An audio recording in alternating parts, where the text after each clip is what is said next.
Hello everyone, today my group will present about thermodynamic in jet engine for our group assignment. Before I start my presentation, I would like to introduce to you guys about my team, which is first Tahlil, second Hashima, third Aisha, and fourth is me, Faris. In our presentation, we're gonna discuss about what is jet engine, basic operation of jet engine, Brayton cycle in jet engine in SciPy, and conclusion. So, without further ado, let's go!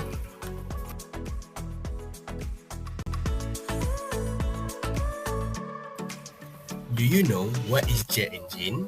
A jet engine is a type of reaction engine discharging a fast-moving jet of heated gas, usually air, that generates thrust by jet propulsion.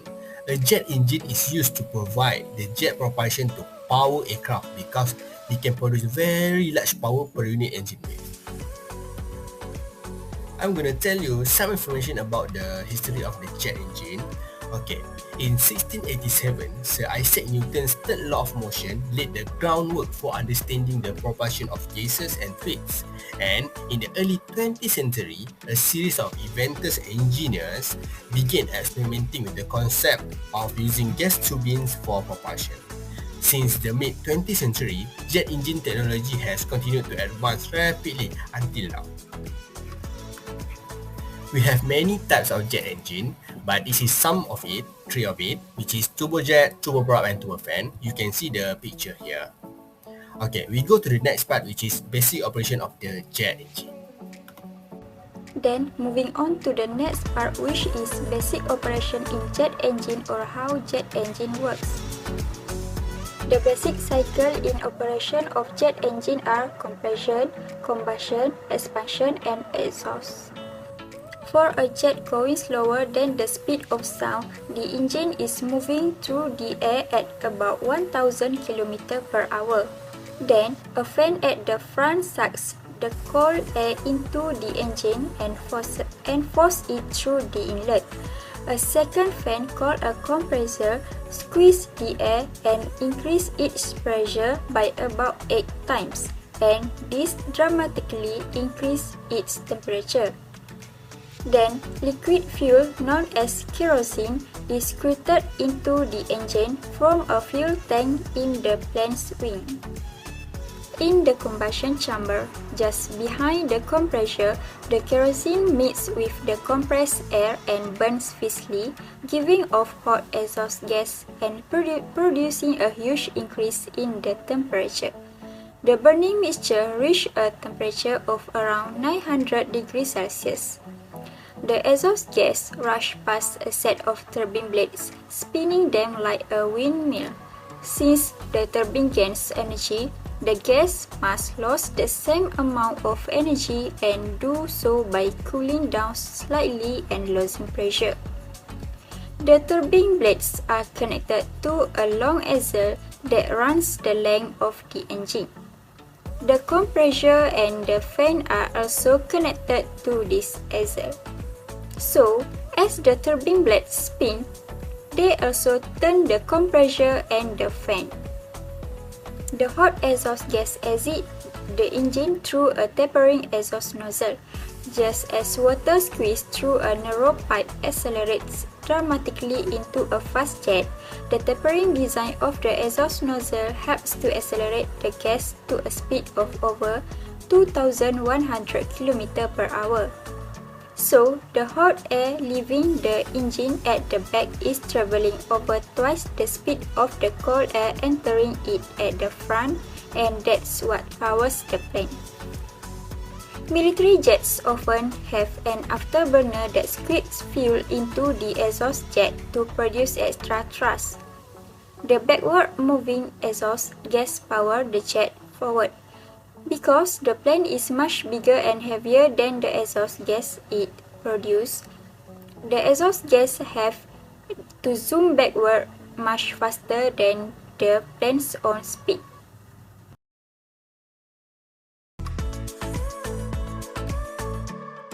In this part of the video, we will talk about the Brayton cycle, which is an open thermodynamic cycle which is used to operate most jet engines.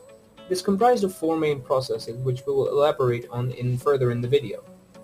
Firstly, it is made up of an adiabatic reversible compression which takes place in the compressor, a fuel combustion that takes place at constant pressure, adiabatic reversible expansion in the turbine, and the cooling of constant air at constant pressure.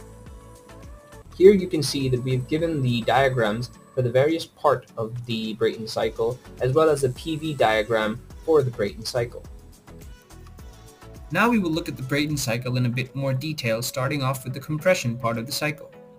The inlet limits the speed of the airstream, which is a working fluid, entering the engine when it is near the compressor. Energy that is associated with the velocity of the aircraft is then used by the compressor to do work on the gas, to increase the pressure of the incoming air as well as the temperature. The entropy, on the other hand, remains unchanged. In the ideal Brayton cycle, such as the one that we've shown previously, we consider the compression process to be entirely isentropic and the temperature to increase gradually in a linear manner, as we have shown in the vertical line in the plot on the left-hand side. In reality, the process is not completely isentropic, which causes the compression process line to lean a bit toward the right due to the increase in entropy on the TS graph. Now we will look at the combustion part of the cycle. After passing through the compressor, a fuel injector is used to inject fuel into the chamber, mixing it with the compressed air. The mixture then enters the combustion chamber, where heat is introduced to the mixture from an external source. This heat raises the mixture to a very high temperature, which causes the mixture to ignite. The pressure stays constant throughout the entire process. The increase in temperature can then be controlled by changing the fluid or by altering the fuel-air ratio. Moving on, we have the expansion part of the cycle. Now, due to the combustion in the previous process, the fuel-air mixture becomes even more pressurized and heated. It begins to expand in an adiabatic manner and carries out work in the turbine blades in the same amount as was provided by the compressor.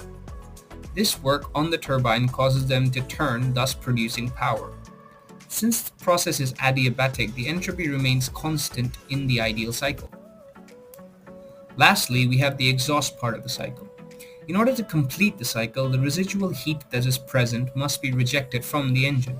The rejection of the heat is done at constant pressure, which means it is an isobaric process. The cooling of the air in the process of the cycle returns the flow conditions to the free stream conditions, which allows the cycle to carry on continuously. Most importantly, this exhaust and release of the cooler working fluid, which in this case is air, in this process is what provides the jet engine with thrust, allowing the vehicle to move forward. Okay, now we moving on into the second last for our presentation, which is jet engine in society. For this part, we divided into 4 subtopics. So for the first one is the uses of jet engine nowadays. The second one is how the jet engine affect the environment. The third one is environmental impact. And lastly is the worldwide impact. So for the first part, do we still use jet engine nowadays? So the answer is yes. The majority of big advanced commercial aircraft employ jet engines, which are still used in smaller aircraft to travel at higher speed and altitude than could be accomplished with internal combustion engines. So in reality, speed and altitude both boost the efficiency of turbojet engine. Now we look at the uses of the jet engine.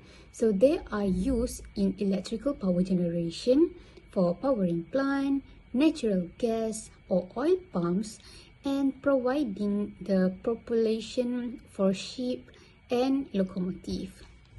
Did you guys know how jet engine affect the environment? The aircraft engine produce gases, noise, particulate from fossil fuel combustion, raising up the environmental concern over their global effect and their effects on local air quality. For environmental impact, the burning of fossil fuel by aircraft engine adds to the global pollution brought on by the fossil fuel emission. So these jet engine produce more pollution than the automobile engine because they require a lot more of fuel. But because there are many fewer planes in the sky than the car on the ground, so their impact on global pollution is relatively small. According to FAA.government, aviation emission only make up around 1% of all nation transformation emission. In addition, compared to the other form of transportation, especially car, the fuel efficiency of jet engine has increased more during past few decades. For the last part, which is worldwide impact, the entire global underwent a transformation after the development of the jet turbine engine. So as soon as it became necessary to devise means to counter this brand new and continuously changing trade, war and national defense were irrecoverably altered. So there are some competition to build the most highly armored jet bomber, followed by a race to build the faster fighter to shoot down these bombers and save the motherland. The advancement in the field took as a result. So the private aviation firms hurried to create stronger, more efficient engines to transport cargo and passenger throughout the global in order to leverage this technological advance into their own air fleets.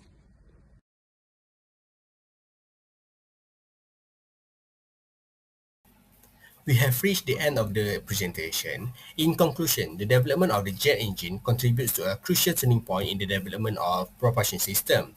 The innovators like Frank Whittle and Hans von Ohin, who independently worked on related concepts during the early 20th century, made contribution to the creation of the jet engine. Today, jet engines are essential to both commercial and military aviation, providing quick and effective global transportation. Here are some references that we use to prepare this slide. I think that's all from our group. Thank you for listening and have a nice day. Bye bye.